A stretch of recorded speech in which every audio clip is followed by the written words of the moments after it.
ভারতের নির্বাচন কমিশন লোকসভা নির্বাচনের দিনক্ষণ ঘোষণা না করলেও রাজ্য রাজনীতিতে এই লোকসভা নির্বাচনকে কেন্দ্র করে ইতিমধ্যেই নানা ধরনের রাজনৈতিক সমীকরণ তৈরি হতে চলেছে এবং সবচেয়ে তাৎপর্যপূর্ণভাবে রাজ্যের প্রধান বিরোধী দল তীব্রমতা ইতিমধ্যে বিজেপি সরকারে যোগদানের ফলে এর যে বিরোধী রাজনৈতিক দলের অস্তিত্ব বলতে আর কিছু রইল না বলে মনে করছেন রাজনৈতিক বিশ্লেষকরা। তীব্রমতার দল যেখানে বিজেপি বিরোধিতাকে কেন্দ্র করে প্রতিষ্ঠিত হয়েছে এবং গ্রেটার ত্রিপুরার স্বপ্নকে বাস্তবায়িত করার জন্য ইতিমধ্যে সারা রাজ্যে ব্যাপক রাজনৈতিক কর্মসূচি এবং প্রশাসনিক কর্মসূচি হাতে নিয়েছে, কিন্তু তা সত্ত্বেও এই গ্রেটার ত্রিপুরার বিরোধী মানসিকতা সম্পন্ন সর্বভারতীয় রাজনৈতিক দল বিজেপির সঙ্গে কীভাবে জুটে আবদ্ধ হলো এবং এই নিয়ে ইতিমধ্যেই ত্রিপুরাদের মধ্যে যেমন সন্দেহ সৃষ্টি হচ্ছে, ঠিক তেমনিভাবে যে অন্যতম রাজনৈতিক শক্তি সিপিএম দলের তরফ থেকে সরাসরি তীব্রমতা দলের বিরুদ্ধে বিস্ফোরক মন্তব্য করা হয়েছে। তীব্রমতা দলের এই রাজনৈতিক সিদ্ধান্ত কী দৃষ্টিতে দেখছেন বামপন্থী নেতৃত্বরা এবং তারা কী ধরনের প্রতিক্রিয়া ব্যক্ত করছেন?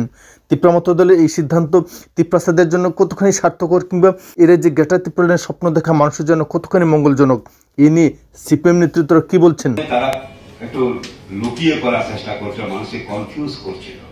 আসলে তীব্রমতার জন্ম হলো যখন সিএবির বিরুদ্ধে আন্দোলন হয়, জিরানিয়াতে গোলাগুলি হয়, তখন পৈলা জাতি পার্টি বলে বিজেপির সিএএ আন্দোলন মানে সিএএ আইন করার বিরুদ্ধে বিজেপির বিরুদ্ধে লড়াই করার জন্য এই তীব্রমতার উৎপত্তি হয়েছিল। এখন সিএএ তো এখন আছে, তাহলে যে সিএএ করেছে, যারা গুলি করেছিল তাদের সঙ্গে কি করে গেল তারা? তারপরে জনগণের সঙ্গে তারা বিশ্বাসঘাতকতা করেছে এবং এটা করবে আমরা আগেই জানি। হ্যাঁ, কারণ জনগণ বিজেপি বিরোধী, ঠিক তাদের জনগণ, কিন্তু নেতারা তো বিজেপি মুখী। তখনই আমরা বলেছি মানুষের ক্রোধকে ডাইভার্ট করে যাতে এখানকার গণতান্ত্রিক আন্দোলন শক্তিশালী না হতে পারে, সেই কারণে এটা জন্ম দেওয়া হয়েছিল এবং আমরা যা বলেছিলাম তাই হয়েছে।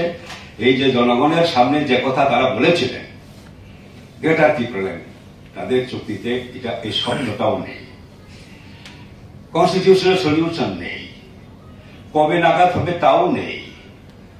এটা বলার চেষ্টা হয়েছে ল্যাঙ্গুয়েজ, ল্যান্ড রাইট, এগুলো নিয়ে, এগুলো তো আগেই আছে, এবিসিতে সব রাইট আছে, কিন্তু আমরা আমাদের প্র্যাকটিক্যাল অভিজ্ঞতা থেকে বলছি ওই যেটা এবিসিতে আছে এটা সাফিসিয়েন্ট না, আর একটু দেওয়া দরকার, সেটা বলছে, কিন্তু কিছুই নেই এখানে। যেটা সাইন হয়েছে সেখানে কিছুই আমাদের না, সে কারণে আমরা বলছি এটাকে অবহিত করেছি। তীব্রমতা যে বিভ্রান্ত করেছিল এতদিন, যেটা একসময় টিউজেস করেছিল, যখন তারা জোট সরকার গঠন করলো তখন টিউজেস হারিয়ে যায়। আইপিএফটি ত্রিপুরাদের নামে আন্দোলন করে যখন বিজেপির সঙ্গে সরকার গঠন করলো, দেখা গেছে শেষ পর্যন্ত আইপিএফটির অস্তিত্বই প্রায় বিলীন হয়ে গেছে। এখন তারা সরকারের কাছে এটাও শেষ হয়ে যাওয়ার সিদ্ধান্ত নিয়েছে তারা, এবং সেই কারণে আমরা বলেছি এটা তীব্রমতা নাটকের জবনিকা পাঠ।